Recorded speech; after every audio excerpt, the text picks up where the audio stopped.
Olá pessoal, estamos no ar com Você com Dinheiro de hoje, seu programa sobre investimentos aqui nessa parceria entre a Com Dinheiro e a BMC News, para trazer para vocês sempre as melhores mentes do mercado, quem faz o mercado financeiro brasileiro acontecer, para um bate-papo leve, mas sempre com o intuito de trazer a vocês aquele insight diferente, aquela nova ideia para ajudar você a ser um investidor melhor a cada dia. E hoje nós vamos bater um papo muito especial aqui com o Victor Santamaria, executivo de contas lá da Com Dinheiro, que vai compartilhar um pouquinho das experiências dele, como olhar uma carteira de ações, como pensar a diversificação de sua carteira, como as gestoras olham isso no mercado, e ele vem acompanhando essas informações de dentro, e vamos compartilhar tudo isso com vocês. Victor, muito obrigado por finalmente ter aceito o meu convite. Prazer ter você aqui no Você com Dinheiro de hoje. Pô, Felipe, eu que agradeço pelo convite, espero que a gente consiga falar aí bastante sobre diversos assuntos, te agradeço por me colocar aí junto com as mentes brilhantes aqui desse mercado, tantos gestores, tantas pessoas boas que passaram por aqui, então vamos bater um papo aí sobre o mercado.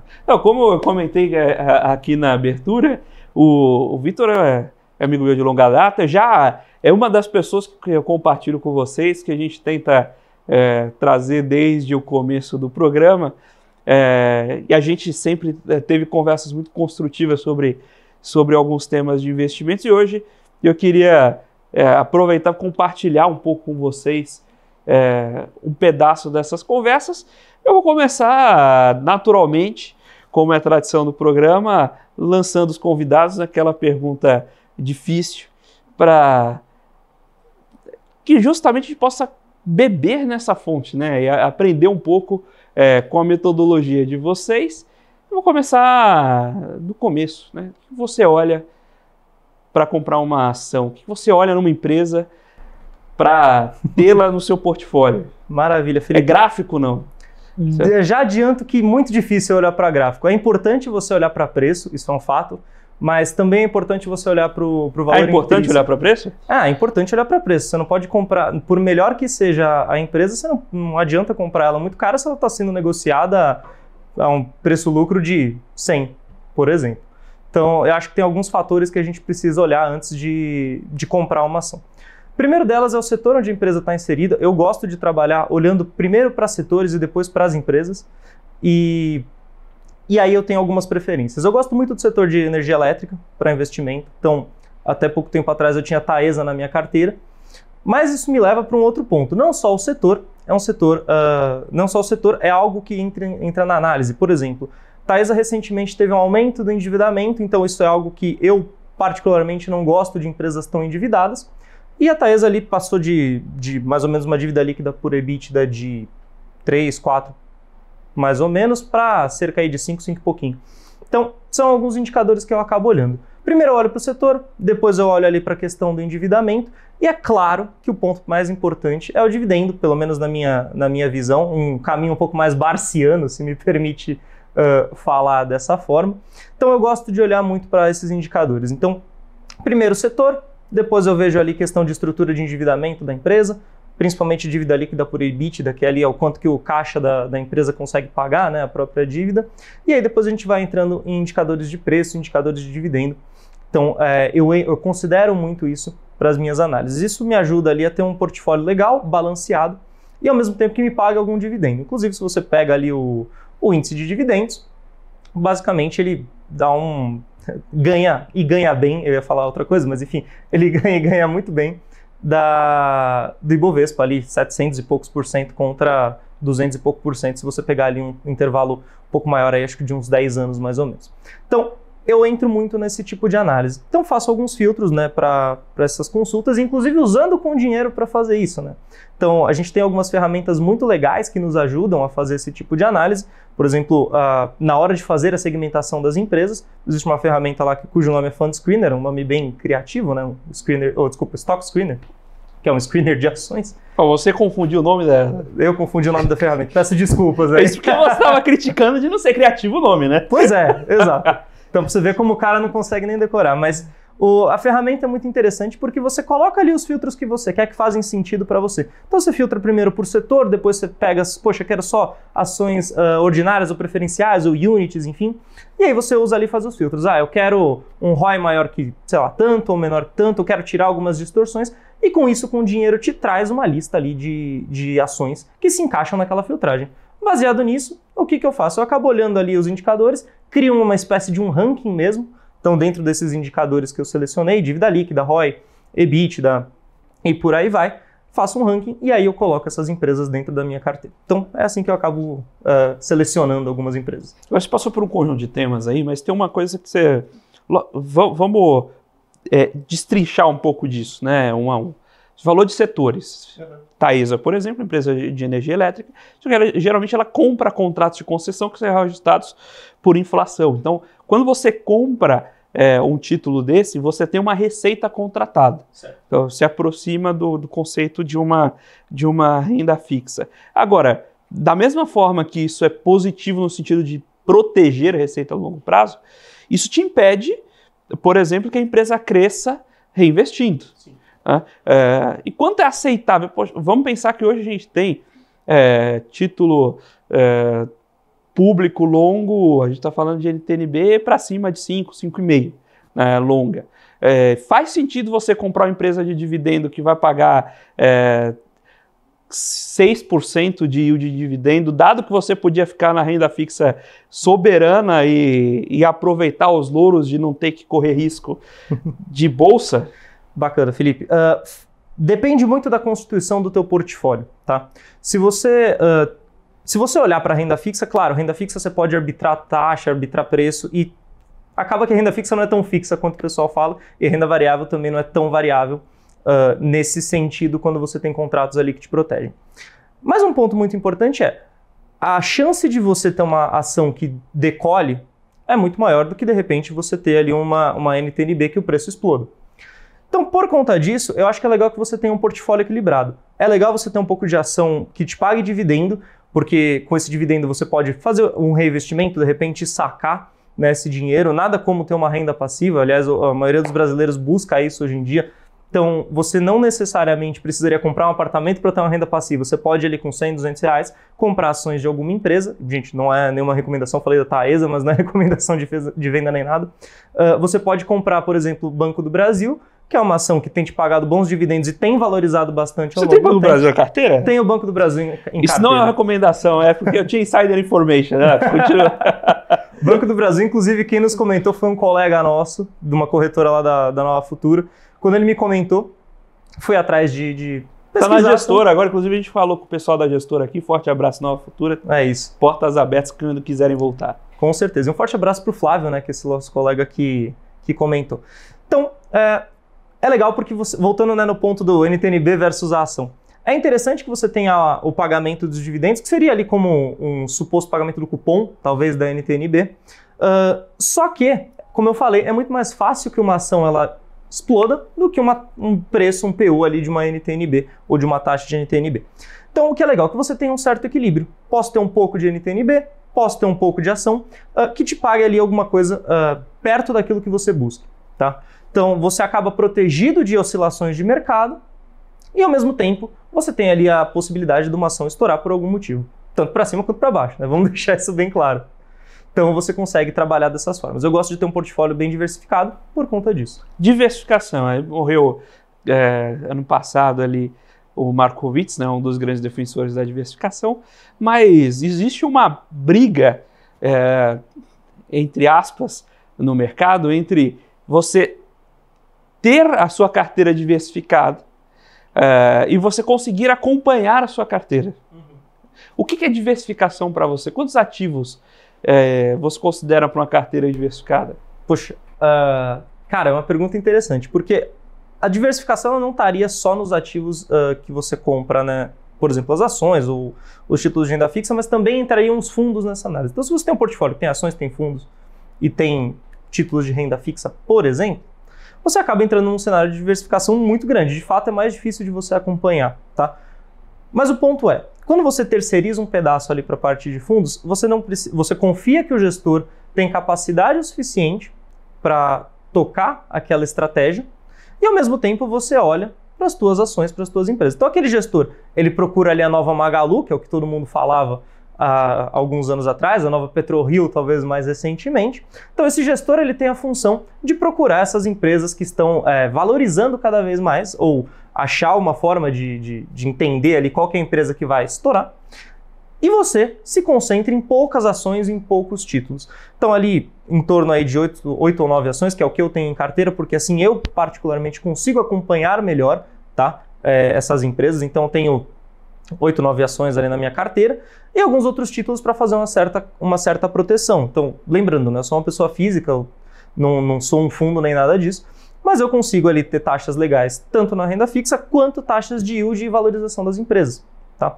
Então, por isso eu dou uma terceirizada para um pedaço e ao mesmo tempo eu continuo avaliando um pouco mais a fundo para que, por exemplo, os dividendos que são pagos por essa ação venham direto para mim, os dividendos dos fundos imobiliários venham direto para mim, e ao mesmo tempo eu tenho ali um gestor procurando ali a nova Magalu para que o fundo dele também tenha um rendimento maior de cota e depois me permita fazer um caixa bacana quando de repente vender a minha posição naquele fundo. E o que você olha quando você vai escolher um fundo, um gestor? Excelente. Primeira coisa que eu gosto de olhar é track record, né? Então, ver como que o gestor passou ali... Retorno dos últimos 6 meses, né? Entendi. Aquela primeira linha ali quando você vai investir na corretora, né? Não, eu gosto de ver como é que o gestor ele trabalha ali sobre alguns cenários um pouco mais complexos. Então, a gente já fazem 4 anos daquela queda absurda que a gente teve na Bolsa, né? Então, é legal que você use isso para fazer uma análise, por exemplo, de um fundo de ações, né? Então, você vê como o gestor se comportou dentro daquele cenário. Por exemplo, eu não vou naturalmente citar qualquer gestora, mas se você pegar um fundo aí de uma gestora, você consegue ver que pouco antes de estourar ali a pandemia e das taxas, da bolsa cair bastante, ele estava posicionado basicamente em dólar, a maior posição desse fundo de ações era dólar, e depois ele vinham outras empresas, via Ibovespa, né? Então vamos comparar dólar sendo dinheiro lá fora, né, em ações lá fora, e Ibovespa. Então esse fundo ele teve uma queda vertiginosa quando estourou ali a pandemia. Então, claro, não é algo que você vá adivinhar, mas o que é legal é que você consiga entender como esse gestor trabalhou ao longo desse período para tentar recuperar o nível que ele estava antes. Para fundos de crédito, por exemplo, o cenário que a gente teve de Americanas recentemente. Então você vê como é que os gestores trabalham, como que eles estão discutindo, né, à frente ali da estratégia de investimento, e qualquer gestora que você buscar ali em contato com o RI, eles vão poder te ajudar, claro, eles querem vender o peixe deles, mas ao mesmo tempo eles conseguem contar um pouquinho da estratégia e te deixar um pouco mais tranquilo. Então, você pega aí gestoras de crédito que tiveram um cenário complicado no começo do ano passado, e eles têm um time de RI que ali ajudaram a sanar qualquer dúvida, ou às vezes, se você for um cliente grande, né, de repente uma corretora ou algo do gênero, você consegue ter contato direto com o gestor. Então, você entender como eles trabalham dentro de cenários, acho que é a parte mais importante dessa análise do fundo. Depois, é claro, você vai olhar para outros indicadores, como carteira do fundo. Então, abrir a carteira do fundo é algo que é muito importante de ser feito. Porque, como a gente teve o cenário de Americanas, você pode ver, cara, teve fundo que estava tomado em, sei lá, 30, 40 milhões em debêntures da Americanas, por exemplo. Esse é um ponto fundamental. Eu sempre chamo a atenção aqui, pessoal, se você investe em fundo, o fundo não é garantido pelo CNPJ do gestor. Eu invisto no fundo do Itaú. Cara, não importa. Se dentro do fundo do Itaú você estiver comprando IRB, seu risco é de IRB, não é de Itaú. Então, pessoal, fiquem atentos. O fundo não é um investimento por si. O que importa no fundo é a carteira onde ele investe. Então, não compre um fundo sem saber aonde o fundo investe. Exatamente. Como eu falei, é importante que você saiba onde o fundo está olhando. É legal que você tenha essa diversificação, porque um fundo vai conseguir diversificar mais a carteira do que eu, por exemplo. Se eu fosse tentar diversificar toda a carteira simular a carteira de um fundo com o meu patrimônio, eu teria ali uma ação de cada empresa, meia debenture de cada empresa e um quarto de NTNB. Porque uma carteira tão grande, né, tem dificuldade de comprar e desmontar a liquidez a mercado, não é verdade? Exatamente. E você entrou num ponto muito importante, que é o ponto da liquidez. Quando a gente está falando de fundos, e principalmente fundos de crédito, é importante que o fundo tenha liquidez. Porque, imagina o seguinte cenário, você tem um fundo ali com patrimônio líquido de 100 milhões, E você tem cotistas grandes ali de 5, 6, 7, 10 milhões dentro daquele fundo. Se um desses cotistas pede o resgate, esse fundo pode ter problemas de liquidez se ele não for apto a zerar a posição dele ou zerar algumas das posições para pagar esses resgates. Então você entra com outro ponto importante, que é a liquidez, a cotização e a liquidez do saque, né? Então o fundo tem que liquidar as posições para pagar os saques. Então se você tem um fundo cuja liquidez média dele é de 15 dias para zerar a posição, só que quando você vai fazer um saque, o saque ele te paga em D+1, poxa, a gente pode ter um descasamento aí de passivo, né? Então o fundo pode ter problema de liquidez, fechar ali para resgates, como a gente já teve exemplos recentes, né? Inclusive pelo Com Dinheiro você consegue olhar isso, tem um fundo, não vou falar também a casa, mas tem um outro fundo de crédito que em 2019 teve problemas grandes de liquidez, você consegue ver exatamente. A 2019 foi um caos completo, todo mundo teve problema de liquidez. Então, e na verdade foi ótimo ter 2019, porque em 2020 a gente já sabia o que ia acontecer. Exato, já tinha uma prévia, né? E mesmo para 2023 depois. Então você consegue ver exatamente ali, claro, você não precisa, é legal que você tenha uma ferramenta profissional para te ajudar a isso, mas você consegue ver de outras formas qual que é a liquidez desse ativo. De repente, ao olhar ali para a carteira do fundo, você consegue entender mais ou menos quanto ele liquida a posição. Então, é importante também que esse fundo, né, se você está olhando para isso, que esse fundo tenha um certo grau de liquidez. Naturalmente, taxas maiores, elas tendem a ser de prazos maiores, às vezes com liquidez mais demorada. Ok, mas você tem que fazer algum tipo de hedge contra isso para segurar, pelo menos, um pedaço desses saques. Então, é muito importante ali o casamento entre a liquidez prometida pelo gestor do fundo, então quando ele te promete devolver o dinheiro caso você saque, com a carteira que lastreia isso. Exatamente. Né? Às vezes, você comentou de olhar a liquidez, né? Não vou falar a casa também, mas a casa promete o fundo é D0 ou D1 de crédito. Aí a carteira do sujeito tem duration de 2, 3 anos. Que é uma duration curta até. Sim. Só que em 2019, quando todo mundo vai sacar, quem pediu primeiro o saque se deu bem, se não, vira uma corrida bancária. O princípio de um fundo de crédito privado é muito parecido com o princípio de um banco, né? Então você capta de um lado e empresta do outro, né? Quando esses prazos começam a descasar, você começa a ter esse conflito justamente de liquidez. E aí tem uma série de consequências negativas, você começa a ser forçado a vender o título que mais tem liquidez, geralmente é o título bom. E aí você começa a carregar só o título ruim lá dentro. Exato. Né? E quem se dá sempre bem com isso é banco, né? Porque o banco tem sempre liquidez, ele vai lá e compra os títulos bons por preços descontados. De banana, exatamente, os títulos ruins ele deixa lá para o fundo mesmo. Exatamente. Então por isso que olhar a liquidez é algo que eu particularmente considero bastante importante quando a gente está trabalhando com fundos. Tem um programa, até fazendo um jabá de programas passados, o Gabriel Fenili, que também é executivo de contas aqui da Com Dinheiro, ele fala bastante ali sobre talvez um pouco mais a parte de regulamento, mas voltado para essa parte de fundos também. Então é um programa que acho que também ajudaria a elucidar essa questão dos fundos para o pessoal. Falando em jabá de programas anteriores, um programa muito bom para entender essa parte de crédito, inclusive a gente vai programar aqui para retransmiti-lo na série especial de sextas-feiras, é o da Lígia Porchat. Também, da Lígia Porchat. Né, da Atena, você conhece muito bem a Liginha, gente finíssima. Um beijo para a Lígia. Sobre justamente que ela fala sobre o processo de seleção dos ativos, que é uma coisa que eu ia te perguntar também, porque quando a gente vai olhar um fundo de ações, a ação tem aquele princípio, você deve lembrar bem, porque eu tenho certeza que você lembra bem, a ação é um bem fungível. Totalmente. Né? Então você pode... Toda a ação do Itaú, toda a Itube 4 é igual. Né? Mas crédito privado não é assim. Então, e outra coisa, você tem já empresas listadas 400 hoje aqui no Brasil. No Ibov, 84. Né? Então todo mundo mais ou menos conhece cada uma daquelas 84 empresas e um fundo de ações vai carregar 10, 15, 20 dessas no máximo. Quando você vai para crédito privado, o mundo é diferente. Sim. Você tem 60 papéis ali de um universo de 1000 possíveis, que eventualmente você não conhece a empresa, eventualmente você nunca ouviu falar, e ainda assim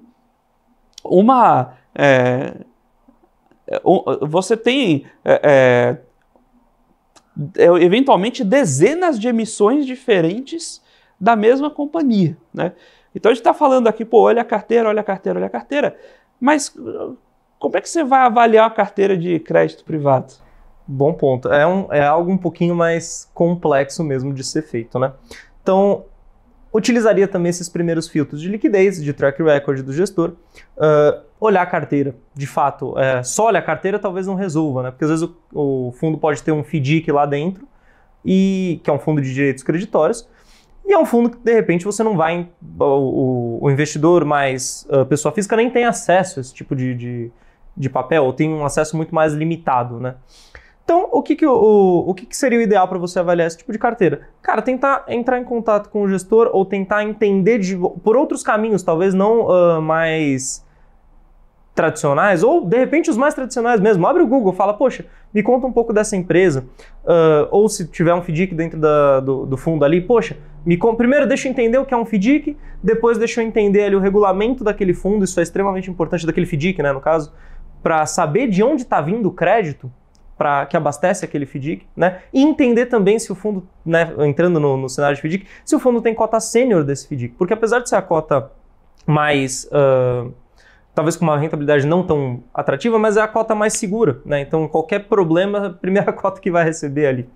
Então eu acho que é legal você olhar também esses pontos, entender por papel mesmo ali o que está acontecendo. Claro, não vou olhar. De repente você pode perder muito tempo numa análise de uma carteira, por exemplo, você falou da Ligia, né, da Athena, que vai ter lá 70, 80, 90 papéis, mas você consegue bater o olho lá e você vê, poxa, tem uma Petro 27 ali. Petro 27 é uma debênture da Petrobras, poxa, beleza, é uma debênture da Petrobras, é uma empresa que eu já conheço, talvez você consiga fazer uma análise um pouco mais rápido e pular. Acho que é legal você se concentrar naquilo que você não conhece, para entender se faz sentido para o teu nível pro nível de risco que você quer tomar, para poder decidir o seu investimento. Então eu seguiria por esse caminho. Aí tem o próprio... acho que estou com um ponto legal. Às vezes a carteira de 70, 80, você não vai olhar cada um. Você vê alguns, vê se faz sentido. E aí também vai... que aí o programa da Athena é muito bom, porque você vai aprendendo como o gestor olha aquela carteira. Aí você vai avaliar, você não precisa avaliar especificamente, dado que você confie no gestor, claro, mas você não precisa olhar cada ativo, mas você vai olhar o método de seleção. Exato. Então, poxa, você tem comitês com a empresa para acompanhar a situação de capacidade de pagamento, ou você só compra no secundário, vai lá, coloca lá na tela do broker e lista ali, vou comprar esse aqui que está barato. Não, você de fato acompanha. O fundo de crédito, de novo, é muito parecido com um banco. É um processo de concessão de crédito, entender aquela companhia do zero. Então, é super importante você ir calibrando, fazendo esse equilíbrio. E você comentou sobre ter um conjunto ali, 8, 9 companhias, e ter títulos diversos compondo essa diversificação. Certo. O que é mais importante para você? O asset allocation ou o stock picking? Você está aqui para fazer as perguntas e joga na fogueira mesmo, você entendeu? A gente não está aqui para fortalecer as amizades, não. Metade dos convidados que eu trouxe aqui, que eram meus amigos, nunca mais falei com eles. Não se preocupe que isso não vai acontecer, Felipe. Eu sou o cara que defende mais o asset allocation. Eu já entendi por erros passados, por exemplo, comprar uma Magalu a R$24, que stock picking não é comigo. Eu gosto disso, cirúrgico, né? A gente podia trazer um convidado desse todas as semanas aqui, e ele passa pra gente as ações que ele escolheu, e a gente fica vendido. Exato. São super úteis essas. Exato, inclusive você pode usar isso para uma estratégia de um fundo, né? Em entrevista umas 2 ou 3 pessoas, fala, invisto nisso, beleza, é só você operar vendido no resto, tem um pouquinho de garantia ali e tá tudo certo. É isso aí. Mas eu sou mais do asset allocation, justamente, né? Esse ponto, claro, aconteceu, não perdi a piada, mas aconteceu, e aí eu entendi realmente, eu já tinha chegado a essa conclusão, mas isso foi só o ponto a pá de cal, vamos colocar assim, do porquê eu prefiro asset allocation. Então, para mim, é mais importante eu investir numa empresa perene e que vá durar, do que literalmente ficar olhando ali e falar, tá, é isso aqui, pum, é essa empresa. Então, o stock picking, ele é importante? Ele é importante para você selecionar a empresa? Talvez. Mas o asset allocation, ele acaba sendo muito mais importante, na minha visão, claro. Tem pessoas aí que vão discordar de mim, para um portfólio, se você quer algo um pouco mais a longo prazo, e se você não tem estômago, como é o meu caso, para ficar, né, acompanhando telinha o tempo inteiro. E o que você acha se você pegar assim, aquele cara que tem ação de estimação? Aí o cara vai a público e fala assim, pô, qualquer semelhança com a realidade é mera coincidência, mas o cara escolhe uma ação e aí ele escolhe um preço e aí começa a fazer tweet ali de tal ação vai a tal preço, né? É dar apelido para a empresa, essas coisas. O que você acha disso? Você gosta de fazer isso? Não sou muito fã, Felipe. Eu sou o tipo de pessoa que revisita minhas posições periodicamente, tá? A cada 6 meses, 3 meses, depende aí muito de como tá o meu dia a dia com o dinheiro, principalmente. Não, brincadeiras à parte. Você não revisita? Não tem 2 anos, você não... Tem 3 anos que eu tô exatamente com as mesmas posições, ou só comprando por inércia? Não, brincadeira, não é isso. Mas é sério, eu gosto de revisitar as minhas posições com alguma frequência para entender mudança de cenário. Por exemplo, eu citei no começo do programa que eu tinha Taesa na minha carteira e eu vendi a posição porque eu achei que o endividamento subiu um pouco acima do que eu gostaria. Então, eu prefiro olhar para isso e falar, poxa, legal, é uma empresa do setor de energia elétrica, vamos tentar substituir por outra empresa do setor de energia elétrica, porque também a diversificação, ela é entre setores. De que adianta eu ter 5 ou 6 ações se são todas, de bancos, por exemplo? Eu conheço um cara que tem uma carteira diversificada assim. Tem 5 empresas. Exato, tem 5 empresas. Itaú, Banco do Santander, Brasil, Banco do Brasil, BTG. Exato. E Bradesco para dar. Bradesco é para dar aquela volatilidade esperada. Exato. Vai que a ação sobe, né? Então, eu gosto de revisitar as minhas posições e eu acho que isso é extremamente importante para todos os investidores. Para você não ter ali a açãozinha de estimação e de repente sua ação de estimação está afundando e você está ali como capitão naquela cena maravilhosa do Piratas do Caribe, descendo a escada e os tiros de canhão passando atrás dele, né? Então, eu prefiro revisitar minhas posições com alguma frequência. Maravilha. E nessa de revisitar as posições com alguma frequência, tem um outro ponto na composição de portfólio que é super interessante, como você dá pesos a cada ativo ali dentro da carteira. Uhum. O que você gosta de olhar? Você usa ali um Markowitz, você vai no Equal Weighted, como é que você balanceia essa composição de carteira, dado que você já escolheu os papéis ativos? Maravilha. Uma vez papéis escolhidos, eu gosto de usar ali eu sou o tipo de pessoa que prefere um Equal Weight. Meu toque me faz trabalhar dessa forma. Mas, não, agora falando sério, eu prefiro um Equal Weight porque para mim é algo que funciona melhor do que de repente um Markowitz. Eu acho legal você utilizar a teoria de Markowitz para você ter uma ideia de para onde você vai alocar a tua carteira. Eu acho que isso é importante. Mas ao mesmo tempo eu prefiro ter algo mais ou pesos muito semelhantes, justamente para entrar também ali na parte de diversificação, porque se eu tenho uma posição muito grande em, sei lá, IRB, o risco da minha carteira chacoalhar bastante ao longo dos dias ele é enorme. Então eu prefiro deixar algo mais equal weight. E isso acontece também quando a gente acompanha os fundos, né? Então, às vezes, ver a concentração do fundo é uma forma de replicar esse cuidado que você tem com sua carteira pessoal no fundo que você está investindo. Então, às vezes você olha e fala, o fundo performou super bem.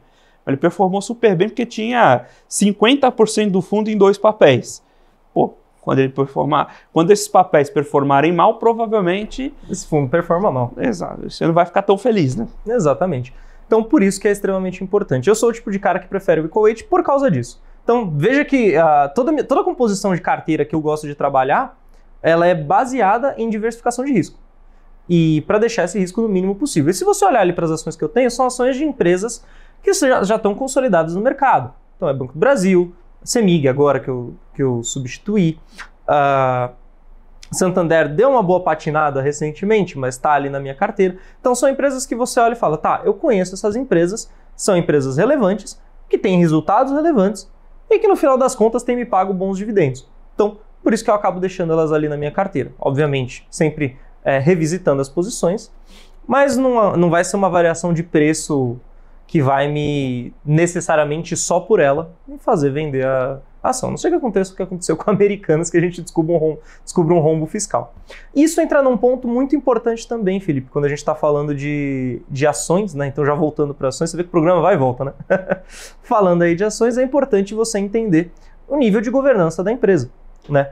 Claro, Americanas foi um caso muito específico, onde era uma empresa que estava no nível máximo de governança da Bolsa e teve esse rombo aí fiscal gigantesco dentro da empresa.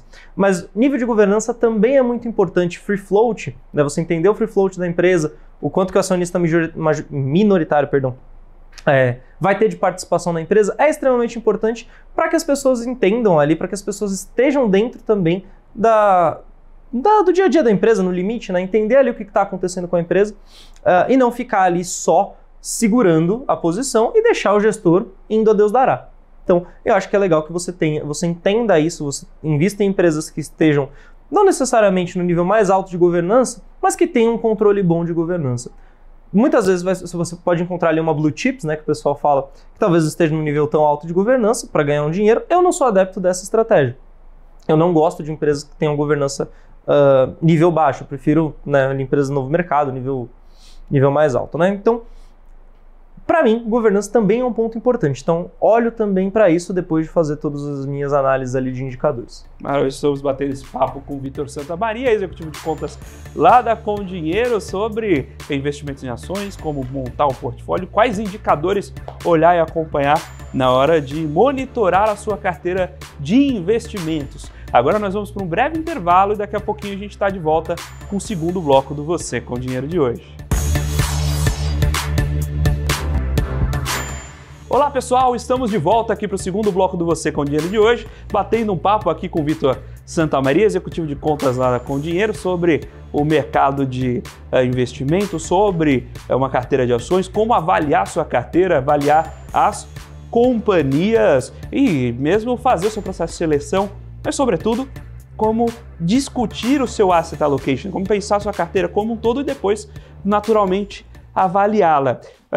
A gente tem o prazer de trazer aqui o Vitor no programa, é uma coisa que é valiosa nisso, justamente com o contato com as gestoras, você acaba absorvendo um pouco, aprendendo um pouco nessa troca, né, de como essas figuras do mercado fazem sua avaliação e, consequentemente,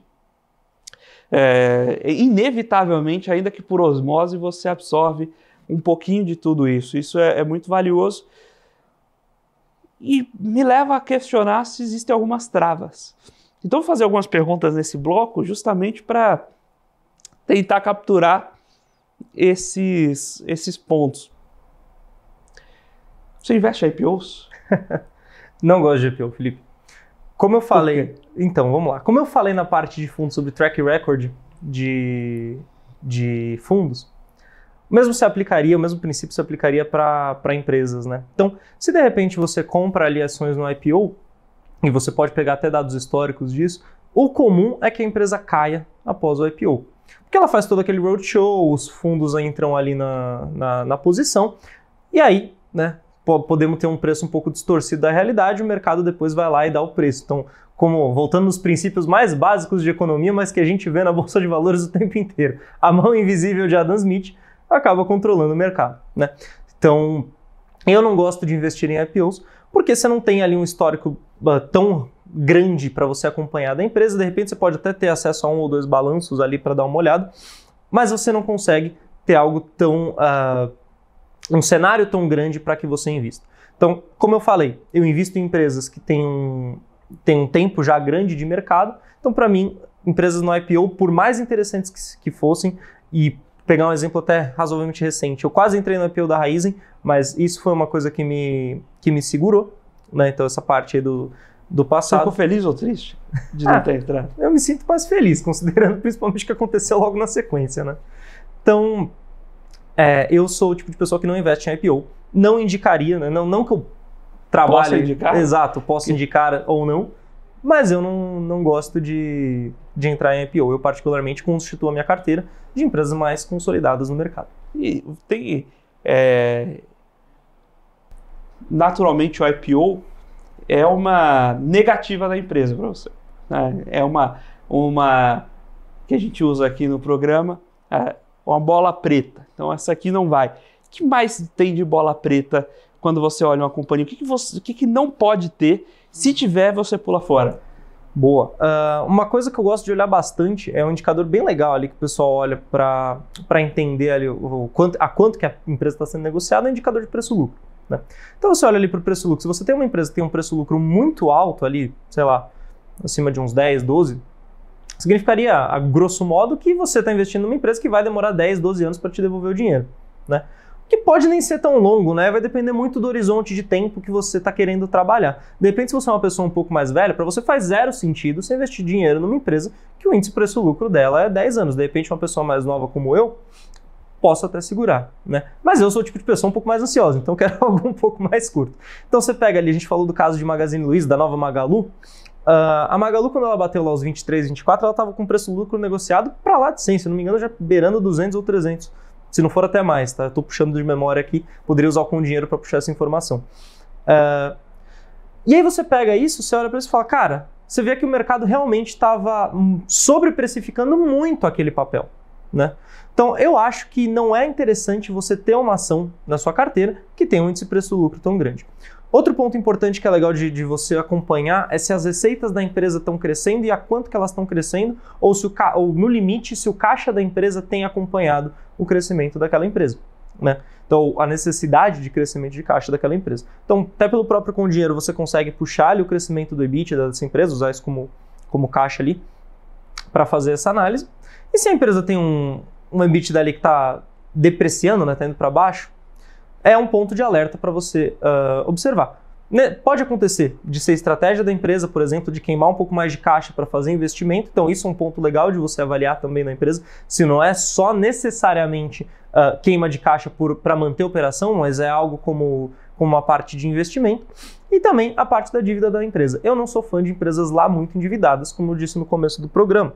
Então eu prefiro algo que esteja um pouco menos alavancado. Claro que muitas vezes às vezes acaba sendo até mais cômodo você emitir dívida, né? Então até via debenture, por exemplo, que também é um outro mercado que daria para a gente entrar, mas eu prefiro empresas que estejam um pouco menos endividadas. Então, pontos de atenção principais: caixa da empresa, caixa é o rei. Então, se a empresa tem caixa, ela consegue se manter. Vide ali, se olhar, por exemplo, as empresas de setor aéreo, né? Algumas delas ali mantinham caixa e conseguem manter a operação por causa disso. E aí depois olhar para a parte de dívida, olhar para esses indicadores, por exemplo, o preço-lucro, de repente ali o lucro por ação também é importante, e aí você consegue usar isso para compor ou excluir do seu filtro aquela empresa. Então você faz os filtros ali, com dinheiro é extremamente simples, e você consegue puxar essas informações. Agora, você falou bastante sobre preço-lucro. Tem um outro indicador de valor relativo que é muito usado, que é o EV/EBITDA. Por que preço-lucro e não EV/EBITDA? Porque eu acho ele um indicador um pouco mais fácil de você interpretar, até para uma pessoa um pouco mais leiga conseguir entrar na bolsa de maneira mais prática. Então eu comecei a investir usando o preço-lucro, e aí você falou de empresas que você tem um carinho, no caso eu tenho um indicador que eu tenho um carinho, que eu acho que ele é legal e me ajuda tanto a explicar. Então, por exemplo, pego meus parentes ali que querem investir, eu sempre digo, dá uma olhada nessas ações por causa desses indicadores. Então é muito mais fácil você explicar o que é o preço-lucro do que você explicar o que é o Enterprise Value dividido pelo EBITDA. A pessoa vai lá e fala, o que é isso? Né? Uma pessoa que talvez não tenha tanto contato. Aí a gente pode entrar num outro ponto. Uma pessoa que não entende tanto de empresa, faz sentido entrar na bolsa? Cara, eu entendo que talvez não faça tanto. Se a pessoa fala, eu quero porque quero investir em renda variável, eu te sugeriria ir para fundos imobiliários e fundos de tijolo, porque é algo muito mais prático de você entender. É como se você tivesse comprado um pedaço daquele imóvel, você vai receber um valor em cima daquele imóvel. Se você comprou um imóvel, por exemplo, no Morumbi nos anos 80, hoje você não estaria tão feliz. Então você tem que também entender onde estão os imóveis desse fundo, e com dinheiro isso é hiper fácil de puxar. Tem uma lâmina específica para você ver onde está listado aquele fundo. Então, para uma pessoa talvez mais iniciante, se você não tem contato muito com bolsa, não te aconselharia a entrar, porque eu não posso recomendar nada, então não te aconselho. Para uma pessoa que talvez tenha um pouco mais de contato, falar, ó, já invisto um pouco aqui, tenho um pouquinho de renda fixa, quero entrar no mercado de ações, poderíamos usar, eu acho, o preço-lucro mais fácil de ser explicado do que EV sobre EBITDA. Você investiria numa empresa com um PL virado, passivo a descoberto? Não.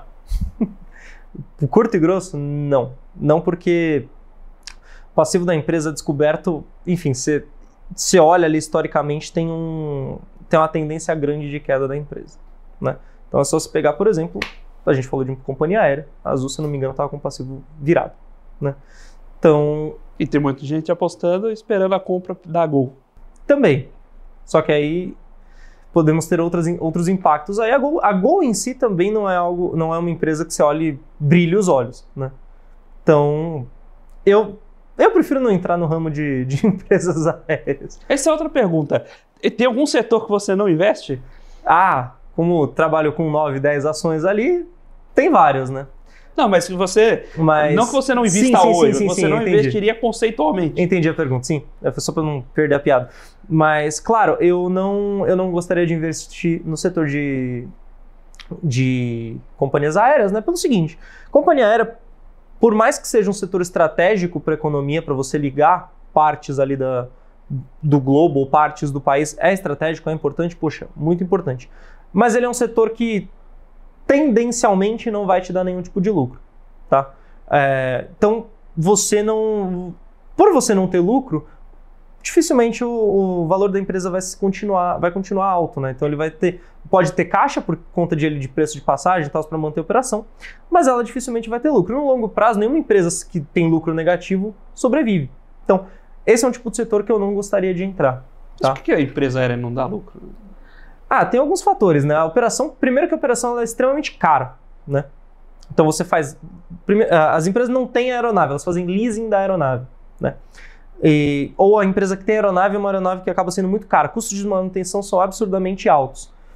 O custo do próprio combustível também é algo alto. Então, o que faz com que a companhia aérea seja pouco lucrativa ou tenha um lucro negativo é justamente por causa do custo. É um custo extremamente alto. Você pega aí que um Boeing custa para lá de 100 milhões de dólares. Então, poxa, você tem que desembolsar esse dinheiro. E aí você não vai voar com um Boeing, você vai voar com 3 Boeings, com 4 Airbuses, se você for uma empresa de táxi aéreo um pouco menor, com o Embraer. E no final, até que a Embraer é uma empresa, foge um pouquinho dessa característica, né? Mas você acaba tendo uma operação muito cara para ser mantida. Então, por conta disso, é um setor que eu particularmente não gosto. Então, olharia para os... Você falou, né? Vou investir... Em qual setor você não investe? Olharia ali para os players do setor, faria uma análise um pouco mais aprofundada em termos de indicadores do setor, você consegue fazer a análise do setor por aí, e aí você define se faz sentido ou não para a tua estratégia. De repente, uma ação ou uma empresa ali que esteja num setor um pouco mais... Como, né, o exemplo da companhia aérea. De repente, você tem uma empresa ali como num outro programa, o Roy falou, né, de você ter que se você investe em um é como se você tivesse uma opção ad eterna, né, que não é exercida nunca. De repente, nesse sentido, porque qualquer desvio para cima aumentaria bastante a rentabilidade, mas seria algo mais como especulação do que como uma compra, né, algo mais fundamentalista. Então, esse tipo de setor muito endividado não é o que me atrai muito, não. Companhia aérea não precisa estar endividada para ser problemática. Né? Bom, tem isso também. E varejo? Você falou de Magazine Luiza, fala de setores bons aqui, né? É legal. Varejo é outra que também, depois do meu aprendizado com o Magalu, não entrei mais, né? E você pega até o próprio Luiz Barsi fala, né? Varejo, historicamente, não se mantém no longo prazo, ou no longuíssimo prazo, né? Você pega as empresas que faziam sucesso no varejo nos anos 80 não estão mais aqui, né? A empresa que faz sucesso no começo dos anos 2000, tivemos, enfim, 2023 quebrando, que foi a Americanas. Marisa pedindo recuperação judicial. Então tá um cenário meio tenebroso para varejo. Tá? Eu particularmente não gosto de investir em empresas de varejo, não só para não perder a piada, como eu falei, né, por conta de Magalu, mas porque é um setor que ele não é tão perene, não é um setor que costuma ser lucrativo, justamente porque a margem acaba sendo muito baixa. Né? Então, por conta disso, eu prefiro concentrar meus esforços e meu tempo gastado para olhar outras empresas. Você pega varejo alimentício, por exemplo, o Pão de Açúcar, que era exemplo de margem alta, a margem líquida era 3%. Exato. 2%. Você vai comprar uma dúzia de laranjas. Você aperta uma laranja a mais e deixa lá, acabou a margem do mercado, quebrou o mercado. Exato. Imagina o que é... Por mais que a operação sobreviva, imagina o quão difícil é operar um negócio com uma margem como essa, né? Enquanto tem gente operando, sei lá, Coca-Cola, você compra xarope, dilui em água, de graça água, inclusive. Eles não usam água que vendem para você, eles usam água, né, Usa um cilindro ali de gás carbônico para dar uma gaseificada e é nóis. Exato. Não, o cilindro quem compra é engarrafadora. Vem pela engarrafadora. Exato, a Coca-Cola não gasta com essas coisas não. É a engarrafadora que tem que gastar dinheiro com esses detalhes. Então, de fato, varejo, por definição, é um setor difícil de operar, né? E tudo que você tem que confiar demais nas pessoas para dar certo me deixa assustado. E por falar em confiar em pessoas, você terminou o último bloco falando um pouco de governança, né? E eu acho que esse é um tema sempre importante de lançar luz aqui no programa, dividir com os investidores. E é um tema que dificilmente é discutido de forma profunda na grande mídia. Ela aparece assim, aconteceu em Americanas. Aí você vai falar o que é acionista de referência, aí você vai falar o que é um conselho de administração, mas muito por cima, né? Quando na prática isso deveria ser a base do investimento em ações no dia a dia, né? O que você, de novo, gosta de acompanhar em termos de governança? Quais indicadores você olha na companhia? O que você vai atrás? Então, composição de conselho, currículo de executivo, como é que é acompanhar o que é para você, né? Acompanhar a governança, porque uma coisa é o que a gente fala de manual, você comentou, né? Nível de governança pela bolsa. Pô, o Itaú não é novo mercado, simplesmente que o Itaú nunca vai deixar de ter preferenciais. A gente falava isso da Vale deixou, mas o Itaú acho menos provável. Nunca vai deixar de ter ação preferencial. E essa é uma regra base para ir para o novo mercado. Mas, poxa, será que o Itaú tem uma governança tão pior que Cielo? Simplesmente que Cielo é novo mercado? Provavelmente não. Então, uma coisa é que você tem aquelas travas regulamentares. Agora, falando de mundo real, né? Sentar e olhar, estudar uma companhia, estudar a governança dela. O que você gosta de olhar e o que tem no soft ali dos indicadores para quem está acompanhando, quem está assistindo a gente e queira se aprofundar nesse detalhe, se preparar sobre esse detalhe, possa também acompanhar. Bacana.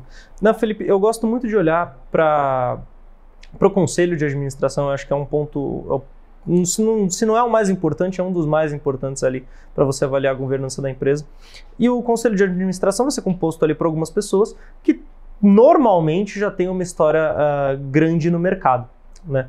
Então, você consegue, com isso, entender um pouquinho mais do que essa pessoa fez, do que esse conjunto de pessoas já fez ali pela empresa. Por exemplo, o Carrefour tinha o Abílio Diniz como conselheiro, vice-presidente do conselho, se eu não estiver enganado.